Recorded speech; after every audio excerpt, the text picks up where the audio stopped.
পলিটিশিয়ানদের সামনে তো একটা বাক্স রাখা হয়েছে আর কি। মানে ডানে যদি একটা পারমাণবিক বোম পড়ে, বামে একটা পারমাণবিক বোম পড়ে, তার কোনো মাথা ব্যথা নাই। মাথা ব্যথা হচ্ছে আমার ইলেকশন কবে দিবেন সেটা বলে। বুঝতে পারছেন?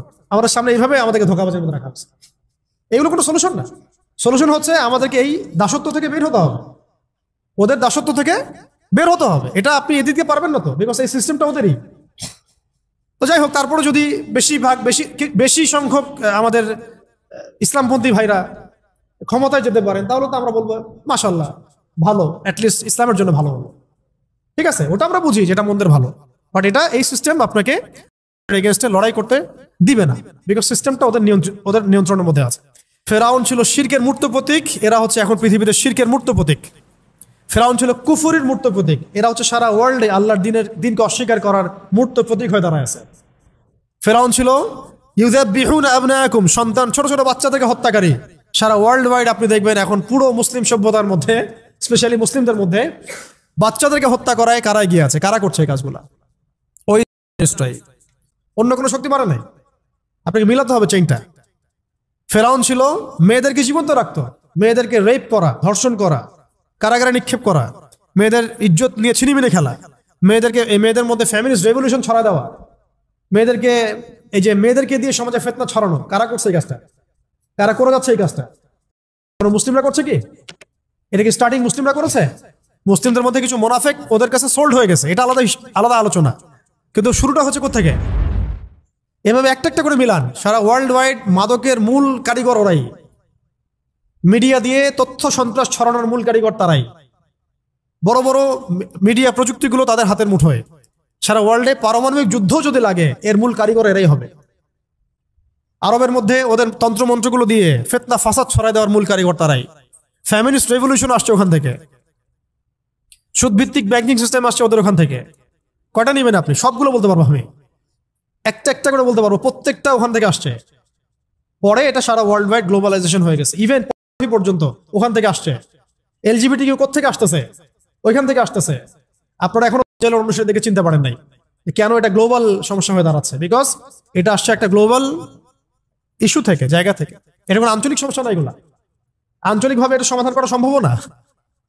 হ্যাঁ সম্ভব, যদি আমরা ইমানদার প্রজন্ম তৈরি করতে পারি এবং আমরা বলতে পারি আমার ঘরে আমি তাকে ঢুকতে দিব না, তাহলে আপনি করতে পারবেন। কিন্তু আমার ঘরে আমি তাকে ঢুকতে দিব না, মানে ঘর বলতে আমার নেশন, আমার জাতি, আমার দেশ, এটা বলার মতো সৎসাহস বা কজনের আছে? কারণ এখন তো রাষ্ট্র এই কাঠামোর মধ্যেই। দেখেন ওরা কি করতো, জুলুম কি করতো ফেরাউন, ব্যাপক জুলুম বনী ইসরাইলের উপরে। সারা ওয়ার্ল্ড ওয়াইড জুলুমের কারিগর কারা এখন? সারা ওয়ার্ল্ড ওয়াইড মানুষকে হত্যা করার কারিগর কারা? কাদের হাতে সারা বিশ্বের কোটি কোটি মানুষের রক্ত লেগে আছে বলেন? এটাই। আপনি ফেরাউনের ফাংশনের সাথে এই মুভমেন্টের ফাংশনটা মিলান, আর ওর উত্থানের সাল, ফেরাউনের লাশের সাল, এটাও মিলান। আল্লাহ পাক সবার সামনে দৃষ্টান্ত স্থাপন করে দিয়েছেন। শুধু তাই না, সে কি করেছিল? আনা রব্বুকুমুল আ'লা, কে বলেছিল? আমি তোমাদের মহান রব। সারা বিশ্বের বুকে ধর্মকে সরাই দিয়ে খোদার আসনে বসার চেষ্টা করছে এই মুভমেন্টটা। খেয়াল করছেন আপনারা? সারা ওয়ার্ল্ড ওয়াইড ধর্মের কনসেপ্টগুলোকে সরাই দিয়ে একটা নতুন কনসেপ্টের দিকে মানুষকে, হিউম্যানিজম, হ্যাঁ, তারপরে আরো কিছু আছে না ওদের কথা, কোনো ধর্মের প্রয়োজনে সব ধর্মই সমান, ধর্ম থেকে বের হও, এথিজমে চলে আসো, ধর্মের কোনো, এই যুগে আবার ধর্ম পালন করে মানুষ। পুরো ওয়ার্ল্ডকে ধর্মহীন করা এবং নিজেকে রবের আসনে বসানোর মূল কারিগরও এরাই সব ছড়িয়ে দিয়েছে সারা ওয়ার্ল্ড ওয়াইড। একটা একটা করে পাপের কথাই বলেন আর ফেরাউনের ফাংশনের কথাই বলেন, দেখবেন এগুলোর সাথে এদের সরাসরি কানেকশন আছে। ইভেন প্রযুক্তিগত উৎকর্ষের পিছনেও, নিউক্লিয়ার ওয়েপন্সের পিছনেও, মুসলিম নিধনের পিছনেও ইউনাইটেড নেশনস তো তারাই করেছে। ওয়ার্ল্ড ব্যাংক দিয়ে আমাদের রক্ত চোষা হয়েছে, এখনো হচ্ছে। ইসলামিক কারেন্সি উঠাই দেওয়া হয়েছে, কি করা হয় নাই? আর আমরা এগুলোকে মানে উন্নয়নের মানদণ্ড মনে করছি আর কি। শুধু তাই না, ইসলামিক খেলাফা ডিস্ট্রয় করেছে কারা? ওরাই। আমাদেরকে 57টা রাষ্ট্রে ভাগ করেছিল কারা? ওরাই। ওয়ান উম্মাহ কনসেপ্ট ভেঙে দিয়েছিল কারা? এরাই। আপনাকে আমাকে ন্যাশনালিজম গিলাইছে কারা? জাতীয়তাবাদ গিলিয়েছে কারা? এরাই। মুসলিমদেরকে কমিউনিস্ট বানিয়েছে কারা? এরাই। মুসলিমদের ব্যাংকিং এ সুদের এই 6 লাখ কারা ছড়িয়ে দিয়েছে? এরাই। কয়টা মিলাবেন আপনি? সেকুলার বানিয়েছে কারা সারা ওয়ার্ল্ডে? মুসলিমদেরকে সেকুলার কারা বানিয়েছে? এই মুভমেন্টটাই, যেটা একটা কুফরি তন্ত্র, যেটা থাকলে মানুষের ঈমান থাকে না। এখন সারা ওয়ার্ল্ডে পলিটিক্যালি সব সমস্যার সমাধান হিসেবে ডেমোক্রেসিকে উত্থাপন করেছে কারা? কারা? ওই লিঙ্কনের অনুসারীরাই। আপনি একটা একটা করে পয়েন্ট আজকে বাসায় গিয়ে ফাইন্ড আউট করবেন, ক্রাইসিস, দেখবেন সবগুলো লিঙ্ক আপনি এখানে পাবেন।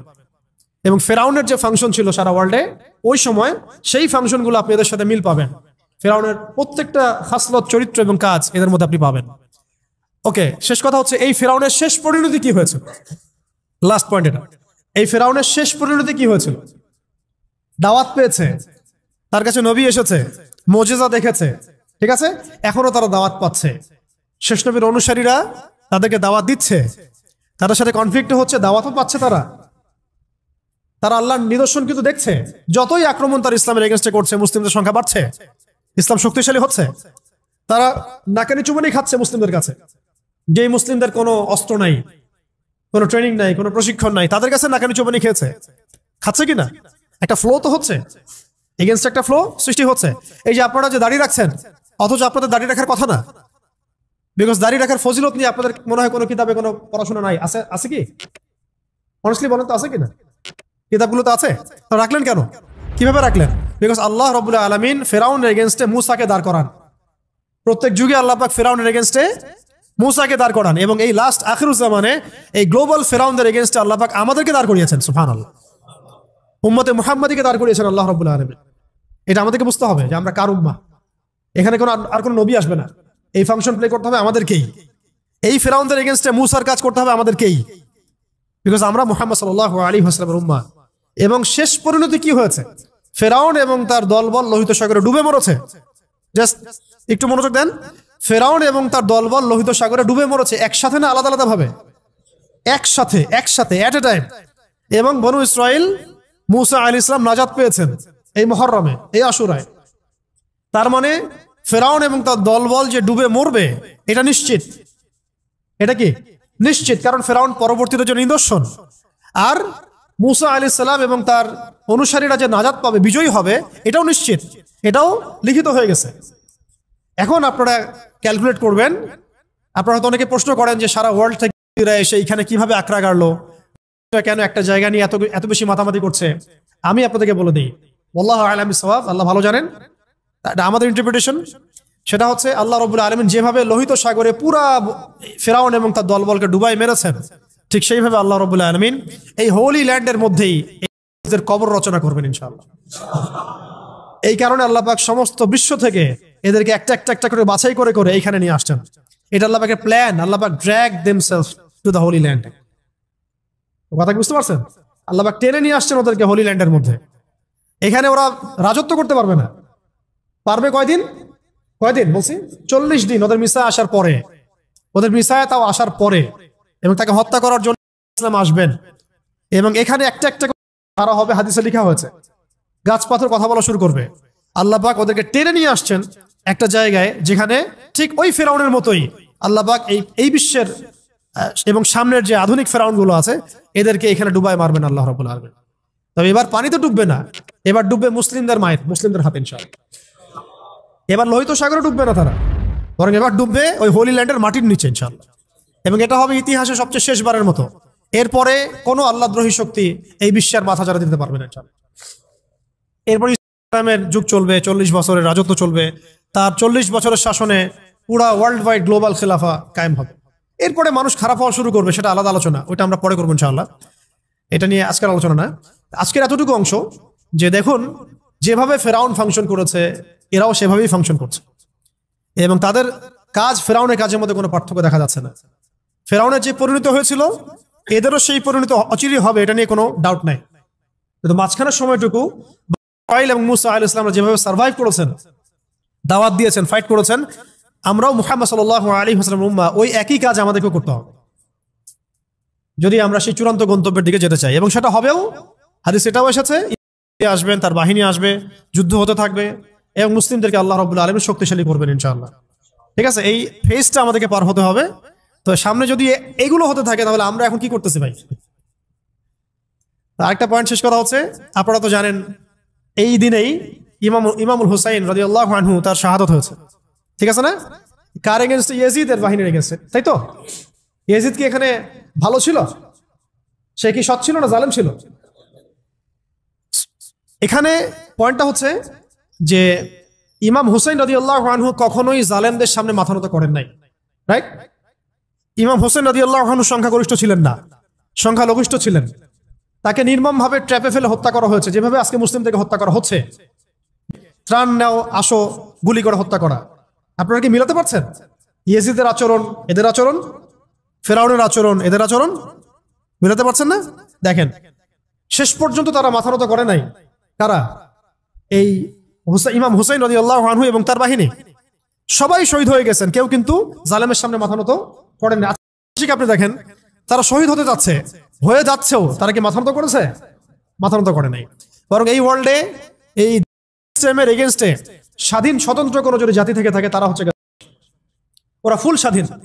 যে কথা আপনি পার্লামেন্টে বলতে পারবেন না, করে দেখাতে পারবে। যে কথা আপনি আপনার রাষ্ট্র নিয়ে করতে পারবেন, যে কাজটা আপনি আপনার রাষ্ট্র নিয়ে করতে পারবেন না, সেটা করতে পারবে। আপনি ফুল রাষ্ট্র নিয়ে একটা বুলেট ছুটতে পারবেন না। আমাকে যদি আপনি বাংলাদেশ দিয়ে দেন কালকে, আমাকে বলেন যে ভাই আপনি মিলিটারি নিয়ে ওদের সাথে যুদ্ধ করেন, কিছুই করতে পারবেন না, বিকজ আপনি এখন ওদের আন্ডারে দাসত্বে আছেন। ভাই বুলেট ছুটতে পারবে, কারণ সে ওদের আন্ডারে দাসত্বের মধ্যে নাই। সেম কাজ তালেবানের ভাইও করতে পারবে, পারবে তারা করতে, কিন্তু আপনি পারবেন না, বিকজ আপনি সিস্টেমের আন্ডারে আছেন। এই সিস্টেমটার সাথে কুফরি না করা পর্যন্ত, এখান থেকে বের না হওয়া পর্যন্ত আপনি স্বাধীন হতে পারবেন না। কিম জং উন করতে পারতে পারে, আপনি পারবেন না, বিকজ ও সিস্টেমের বাইরে আছে, ওগুলো পরোয়া করেন। আমরা বুঝি না যে আসলে আমরা কার দাসত্ব করছি, এবং স্বাধীনতার মানেই বাকি বাসী স্বাধীন, শহীদ হলেও স্বাধীন। এই আত্মা উড়ে চলে যাবে জান্নাত ইনশাআল্লাহ। ওই বাচ্চাদের আত্মাগুলো দিয়ে জান্নাত ভর্তি হয়ে যাচ্ছে আলহামদুলিল্লাহ। আমরা গাজা প্রজেক্টে কাজ করার সময় আমরা বলছিলাম সান্ত্বনা কিভাবে দিব, আমরা বলছিলাম এভাবে যে জান্নাত আপনাদের আপনাদের সোলগুলো দিয়ে জান্নাত ভর্তি হয়ে যাচ্ছে আলহামদুলিল্লাহ। এর চেয়ে বেশি কিছু বলার নেই আমাদের। আপনি খেয়াল করে দেখেন, ইমাম হুসাইন রাদিয়াল্লাহু আনহু তার যে চেতনা ছিল, আজকে আপনি দেখবেন আমাদের মুসলিম ভাইদের সেই চেতনা আছে। সপরিবারে নিহত হলেও তারা মাথা নত করছে না, পানি খেতে দিচ্ছে না, কিন্তু তারা মাথা নত করছে না। খেয়াল করছেন কি? এখন ইমাম হুসাইন রাদিয়াল্লাহু আনহুর একটা আনফিনিশড কাজ ছিল, একটা আনফিনিশড একটা জব তার ছিল। সেটা কি জানেন? সেটা হলো ইয়াজিদ বাহিনীর গোড়া একেবারে শেষ করে ফেলা, কেটে ফেলা। ইয়াজিদ বাহিনী মানে জালেমদের গোড়াটাকে কেটে শেষ করে ফেলা, এটা কাজ ছিল কার? ইমাম হুসাইন রাদিয়াল্লাহু আনহু। এবং এই কাজেই তো তিনি যুদ্ধ করতে গিয়েছিলেন, তাই না? যাতে করে জালেমের শেকড়টা তিনি উপরে ফেলতে পারেন, এটা ছিল তার মিশন। কিন্তু শেষ পর্যন্ত সেই মিশনটা অ্যাচিভ হয় নাই, আল্লাহ পাক তাকে শাহাদাত দিয়েছেন আলহামদুলিল্লাহ। এখন ইমাম হুসাইন রাদিয়াল্লাহু আনহুর সেই যে আনফিনিশড জব, এই জবটা করতেই আসবেন ইমাম। বুঝতে পারছেন, মিলাইতে পারছেন? ইমাম হুসাইন রাদিয়াল্লাহু আনহুর যে আনফিনিশড একটা জব আছে বা ছিল ওই সময়, জালেমের গোড়া কেটে ফেলা, ওইটা করতেই আসবেন ইনশাআল্লাহ তাআলা ইমাম। কার বংশ থেকে? তাদেরই বংশ থেকে, ফাতিমা রাদিয়াল্লাহু আনহারই বংশ থেকে। মিলাইতে পারছেন? কেন ফাতিমা রাদিয়াল্লাহু আনহার বংশ থেকে আসবেন? বিকজ তার বংশে ইমাম হুসাইন রাদিয়াল্লাহু আনহুর একটা আনফিনিশড কাজ আছে এখনো ওয়ার্ল্ডে বাকি। সেটা হলো ওয়ার্ল্ডের তিনি যে সময় ওয়ার্ল্ডে আসবেন, ওই সময়ের ফেরাউন, ওই সময়ের জালেম, ওই সময়ের কাফের মুশরিকদের গোড়া কেটে ফেলা, এটা করতে কি আসবেন? এবং তারপরেই ওয়ার্ল্ড ওইদিকেই যাচ্ছে, এবং ওয়ার্ল্ড অ্যাফেয়ার্স এভাবেই আগাতে থাকবে। মাঝখানে আমাদেরকে কিছু গোলক ধাঁধার মধ্যে ফেলে রাখা হয়েছে, পড়াশোনা, চাকরি, জব, এইটা সেটা, এবং পলিটিশিয়ানদের সামনে তো একটা বাক্স রাখা হয়েছে আর কি। মানে ডানে যদি একটা পারমাণবিক বোম পড়ে, বামে একটা পারমাণবিক বোম পড়ে, তার কোনো মাথা ব্যথা নাই। মাথা ব্যথা হচ্ছে আমার ইলেকশন কবে দিবেন সেটা বলে। বুঝতে পারছেন? আমাদের সামনে এইভাবে আমাদেরকে ধোঁকাবাজির মধ্যে রাখা হচ্ছে। এগুলো কোনো সলিউশন না। সলিউশন হচ্ছে আমাদেরকে এই দাসত্ব থেকে বের হতে হবে, ওদের দাসত্ব থেকে বের হতে হবে। এটা আপনি এদিকে পারবেন না তো, বিকজ এই সিস্টেমটা ওদেরই। তো যাই হোক, তারপরে যদি বেশি সংখ্যক আমাদের ইসলামপন্থী ভাইরা ক্ষমতায় যেতে পারেন, তাহলে তো আমরা বলবো মাশাআল্লাহ, ভালো, অ্যাটলিস্ট ইসলামের জন্য ভালো হলো। ঠিক আছে, ওটা আমরা বুঝি যেটা মন্দের ভালো, বাট এটা এই সিস্টেম আপনাকে এগেইনস্টে লড়াই করতে দিবে না, বিকজ সিস্টেমটা ওদের নিয়ন্ত্রণের মধ্যে আছে। তো এখন শেষ কথা হচ্ছে, আমরা আজকের আলোচনার মধ্যে অনেকগুলো বিষয় আসছে। তো মূল কথাটা হচ্ছে আমাদেরকে আমাদের চিন্তার দরজাটা উন্মুক্ত করতে হবে, অতীত জানতে হবে, ইতিহাস পড়তে হবে, বর্তমান বুঝতে হবে, ইন ফিউচারে কি হচ্ছে এগুলো আমাদের মাথায় রাখতে হবে, এবং দ্বীনের ইলম অর্জন করতে হবে। তাকওয়া, আল্লাহর আনুগত্য, রাসূলের আনুগত্য, জীবন নিয়ে সচেতন হওয়া, সাফল্যের সংজ্ঞা বোঝা। একদিনে তো সব আলোচনা হবে না। এই মাসের সাথে কেন একটা কওমের নাজাত জড়িত আছে, তারা কি করেছিল, ফেরাউনের কি ফাংশন ছিল, ফেরাউন সারা ওয়ার্ল্ডে কি ফাংশন প্লে করেছিল, ওই ফাংশনের সাথে আজকে কোনো কওমের মিল আছে কিনা, এবং কেন তার যে মমিটা সেটা ওই সালেই বের হলো যেই সালে মুভমেন্ট শুরু করলো, এবং তারা ফলোয়ার্স হয়ে বসে আছে, মঞ্চ প্রস্তুত, শুধু তার আশা বাকি, এবং সামনে এগুলো হবে, এগুলো আমরা জানি, বুঝতে পারছি। তাহলে এখানে মাঝখানে আমাদের কাজটা কি? সেই ইমামুল হুসাইন রাদিয়াল্লাহু আনহুর যে কাফেলা, সেই চেতনা, সেই আদর্শ ধারণ করা এবং সেইভাবে নিজেদের জীবনটাকে প্রস্তুত করা।